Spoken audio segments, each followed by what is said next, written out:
نفس کیسے کمزور ہوتا ہے، تو یہ کسی ایکسپرٹ سے پوچھنا چاہیے، کسی ماہر سے پوچھنا چاہیے کہ اس کی کمزوری کیسے ہوگی۔ ہماری بدنی امراض کے لیے یا صحت کے لیے ہم جو بدن کے ماہرین ہیں، طبی ماہرین ہیں، ان سے پوچھتے ہیں۔ اب روحانی ماہرین سے پوچھیں کہ یہ نفس بڑا تگڑا ہے، اس کو کیسے صحیح کرنا ہے۔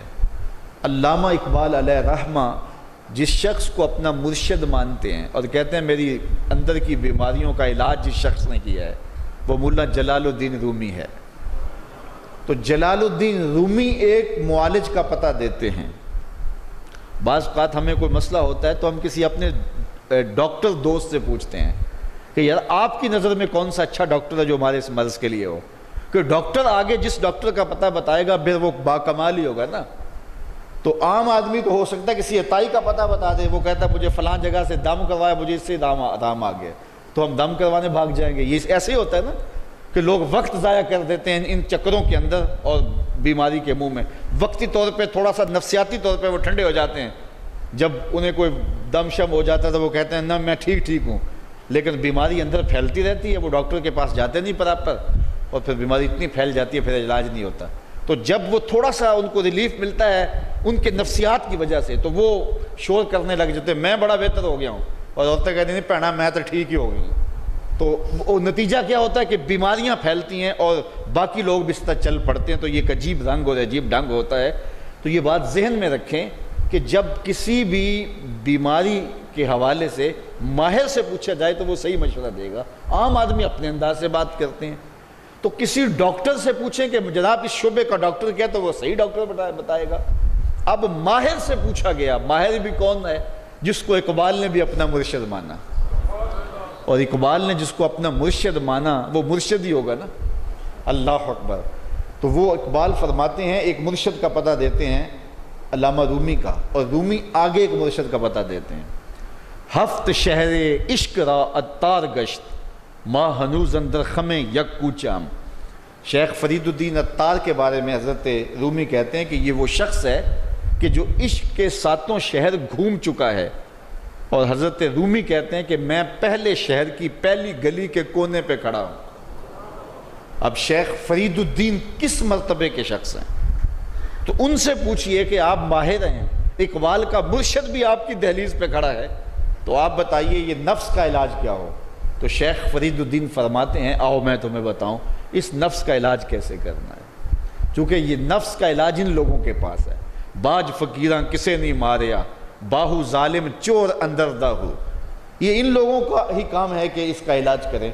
تو شیخ فرید الدین فرماتے ہیں نفس نتواں کشت اللہ باسے چیز بات گوئم یادگیرش اے عزیز۔ نفس نہیں مرتا، لیکن اگر تیرے پاس 3 اسلحے موجود ہیں تو پھر اس کو قابو کرنا مشکل بھی نہیں ہے۔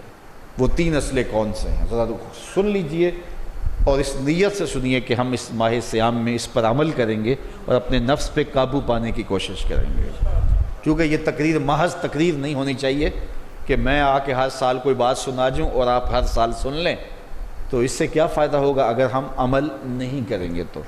تو اس نیت کے ساتھ سنیں کہ یہ ایک ماہر روحانیات کے ماہر نے ہمیں یہ مشورہ دیا ہے کہ اپنے نفس کا علاج کیسے کریں۔ تو کہتے ہیں نفس نہیں مرتا مگر 3 اسلحے ہوں تو ٹھہرتا بھی نہیں ہے۔ پہلا اسلحہ خنجر خاموشی، خاموشی کا خنجر۔ دوسری بات شمشیر جو، بھوک کی تلوار۔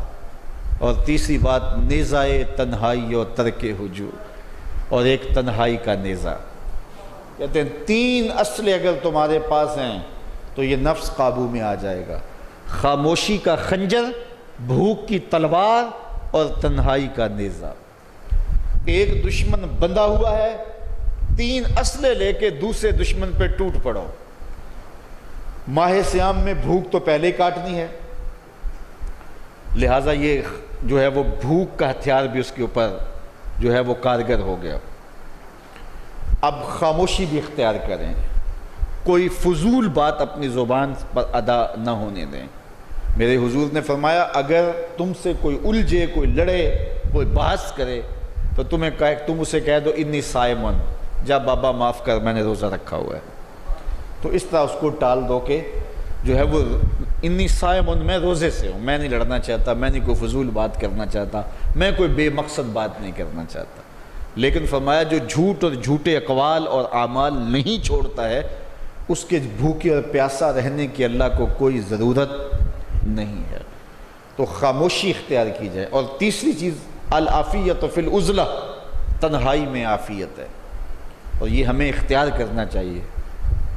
حضرت شاہ نقشبند بخاری علیہ رحمہ فرماتے ہیں فقیر کے لیے بہترین جگہ مسجد ہے یا پھر اپنے کامل شیخ کی صحبت ہے، اور تیسری چیز تنہائی ہے، اور چوتھی جگہ سوائے ہلاکت کے اور کچھ نہیں ہے. اس لیے ہمیں کہا گیا بازار میں دیر سے جاؤ جلدی واپس آ جاؤ، مسجد میں جلدی جاؤ دیر سے واپس آؤ. تو بہترین جگہیں مساجد ہیں. کامل پیر اگر کسی کو مل جائے، آج تو اس دور میں کامل کا تلاش کرنا بھی ایک مسئلہ ہے، لیکن جن لوگوں کے انفاس کی خوشبو سے دلوں کی تربیت ہوتی ہے وہ مفقود نہیں ہوئے، اگرچہ تھوڑے ہیں، اگر طلب سچی ہو تو مل ہی جاتے ہیں. تو تیسری چیز فرمایا تنہائی.